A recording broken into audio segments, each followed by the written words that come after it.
இன்றைக்கு கட்சி ஆரம்பித்தாலே ஆஹா ஓஹோ என்று யூகங்களை எல்லாம் பெரிய பெரிய செய்திகளாக மாற்றுகிறார்கள். இப்போதே 20%, 24% என்றெல்லாம் எழுதுகிறார்கள். அடுத்த முதலமைச்சர் இவர்தான் என்று ஊடகங்களே வரிந்து கட்டிக்கொண்டு வலிந்து செய்தியை ஊதி பூதாகரப்படுத்துகிறார்கள். இன்னும் ஒரு தேர்தலில் கூட நிற்கவில்லை. வாக்குகள் எவ்வளவு என்பது யாருக்கும் தெரியாது. ஆனாலும் இந்த சமூகமும் இந்த ஊடகமும் எத்தகைய அணுகுமுறைகளை கொண்டிருக்கின்றன என்பதை நீங்கள் புரிந்து கொள்ள வேண்டும். இப்படிப்பட்ட இந்த சமூகத்தில் தான் அங்குலம் அங்குலமாக போராடி போராடி போராடி போராடி இன்றைக்கு இந்த அங்கீகாரத்தை நாம் பெற்றிருக்கிறோம்.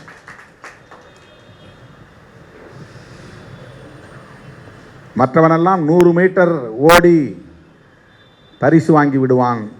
நாம் 10,000 மீட்டர் ஓடினால்தான் அந்த பரிசை வாங்க முடியும். அவன் 100 மீட்டர் ஓட்டப்பந்தயத்தில் பெறுகிற பரிசை விடாமல் இடைநில்லாமல் 10,000 மீட்டர் ஓடினால்தான் நம்மால் அந்த பரிசை பெற முடியும், அவன் பெற்ற பரிசை பெற முடியும். அப்படி ஒரு கேடுகட்ட சமூகத்தில் நாம் களமாடிக்கொண்டிருக்கிறோம்.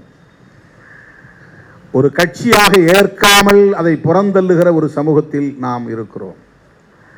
நமக்கு பின்னர் எத்தனை கட்சி தோன்றினாலும் அந்த கட்சியை முன்னால் எழுதி நம் கட்சியை பின்னால் எழுதுகிற உளவியல் கொண்டவர்களின் ஆதிக்கம் நிறைந்த இந்த சமூகத்தில் நாம் போராடி கொண்டிருக்கிறோம். எத்தனை பேர் அறிக்கை எழுதினாலும் நம்முடைய அறிக்கையை கடைசியாக போடுவது என்பதை ஒரு நிலைய விதியாக கொண்டிருக்கிற சமூக கட்டமைப்பில் நாம் போராடி கொண்டிருக்கிறோம். எந்த சீனியாரிட்டியும் அவர்களுக்கு கிடையாது.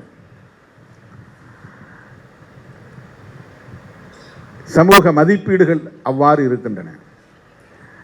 இந்த சமூகத்தில் நாம் நடத்தியிருக்கிற 1/4 நூற்றாண்டு போராட்டம் என்பது, எல்லோரும் 8 மணி நேரம் தூங்குகிறார்கள் என்றால் நாம் ஒரு நாளைக்கு 3 மணி நேரம் தூங்கி, எல்லோரும் 1 மணி நேரம் பார்வையாளர்களை சந்திக்கிறார்கள் என்றால் நாம் ஒரு நாளைக்கு 20 மணி நேரம் பார்வையாளர்களை சந்தித்து,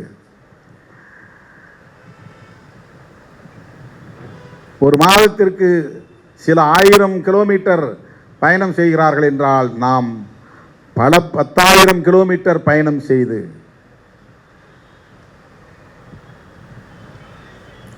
பல நெருக்கடிகளை சந்தித்து, கல்வீச்சு சந்தித்து, சொல்வீச்சு சந்தித்து, ரத்தம் சிந்தி, உயிர் இழந்து, ஆதாரம் இல்லாத அவதூறுகளை சுமந்து, அவமானங்களை சுமந்து, பொறுமையும் சகிப்புத்தன்மையும் அதீதமாக கொண்டு,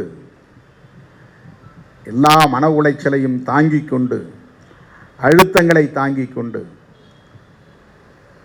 அங்குலம் அங்குலமாக நாம் நகர்ந்து இந்த இடத்தை தொட்டிருக்கிறோம். எனவே இந்த அங்கீகாரம் என்பது கொண்டாடப்பட வேண்டிய ஒன்றுதான். ஆனாலும் நான் அதை பெரிதாக எடுத்துக்கொள்ளவில்லை. வேண்டாம், மகளிர் அணி கொண்டாடட்டும் என்று சொல்லிவிட்டேன். பாதகம் செய்பவரை கண்டால் நாம் பயம் கொள்ளலாகாது பாப்பா. மோதி மிதித்து விடு பாப்பா, அவர் முகத்தில் உமிழ்ந்து விடு பாப்பா. அண்மை செய்திகளை உடனுக்குடன் தெரிந்து கொள்ள இணைந்திருங்கள் எம் நாடு தொலைக்காட்சியுடன்.